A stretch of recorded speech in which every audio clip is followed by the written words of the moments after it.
की जय, शिव परिवार की जय, राधा रानी सरकार की जय, गुरुदेव भगवान की जय। श्री राम जानकी मंदिर भगवान चौक बाजार में भगवान की सानिध्यता में इस शिव मंदिर में भगवान के सामने श्री शिव महापुराण कथा सुनने का अवसर प्राप्त हो रहा है। भगवान की बहुत कृपा है। अभी कुछ दिन पहले ही हम लोगों ने गुरुदेव श्री विश्वकांताचार्य जी के मुखारविंद से श्री शिव महापुराण कथा श्रवण करने का अवसर प्राप्त हुआ। गुरुदेव ने अपनी कथा के माध्यम से शहरवासियों के अंदर शिव तत्व को समाहित किया। पूरे शहरवासियों को हम धन्यवाद देते हैं कि आप अपने जीवन का कीमती समय श्री शिव महापुराण में लगाया। यह बहुत ही अद्भुत रहस्य है इस प्राकृतिक का। शहरवासियों के पास श्री शिव महापुराण सुनने के बाद निश्चित रूप से कुछ परिवर्तन होगा। इस रहस्य को यह समझें कि श्री शिव महापुराण की कथा कई जन जन तक याद रहेगा। गुरुदेव ने अपनी अमृत रस शहरवासियों को जो दिया उसके लिए हम उनको धन्यवाद देते हैं। और मैं अपने तरफ से अगर कथा में कोई हमसे गलती हुई हो तो उसके लिए भी हम क्षमा प्रार्थी हैं।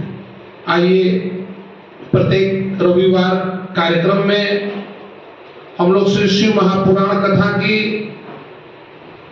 आज विशेश्वर संहिता का अध्ययन करेंगे।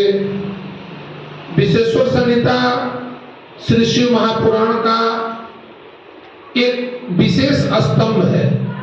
हमने पहले महात्मा को जाना, महात्मा के माध्यम से हमने पुराण की गरिमा को पहचाना, पुराण के तत्व को समझा कि पुराण कितना ही जरूरी है। आज हम लोग विशेश्वर संहिता के माध्यम से श्री शिव महापुराण का अध्ययन प्रारंभ कर रहे हैं। इस अध्याय में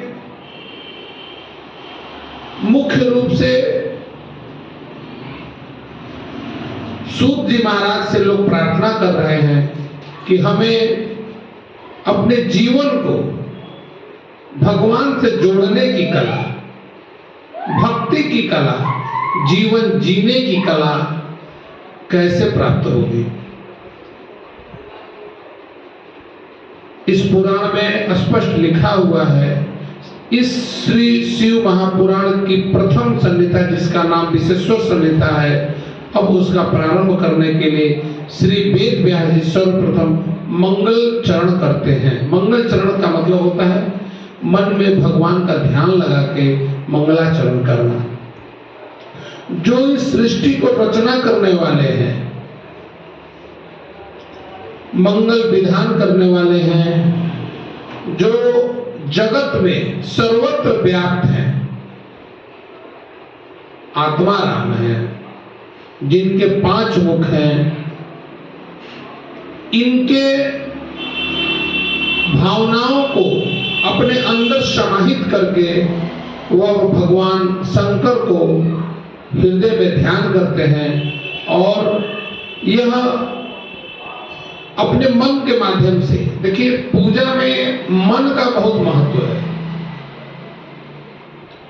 आपका मन चेतन अगर पूजा में लगा हुआ है तो निश्चित रूप से आपकी बात परमपिता सुनते हैं।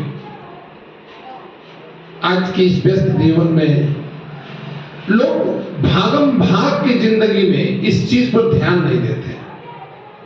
थोड़ा ध्यान देने की जरूरत है। थोड़ा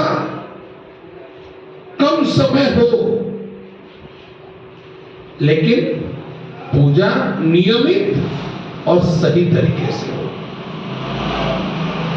भगवान शंकर की पूजा में इस चीज का विशेष ध्यान रखना चाहिए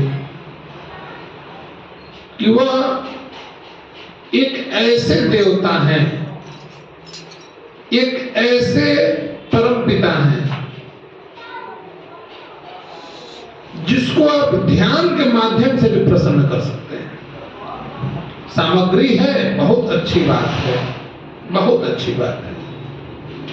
आगे इस संहिता में कई सामग्रियों का भी जानकारी हम लोगों को प्राप्त होगा, लेकिन मैं यह चीज गुरुदेव से सीखा हूं, गुरुदेव ने अध्ययन कराया है कि आप निर्मल मन और सरलता से भगवान शिव को पूजेंगे, वह सबसे उत्तम है।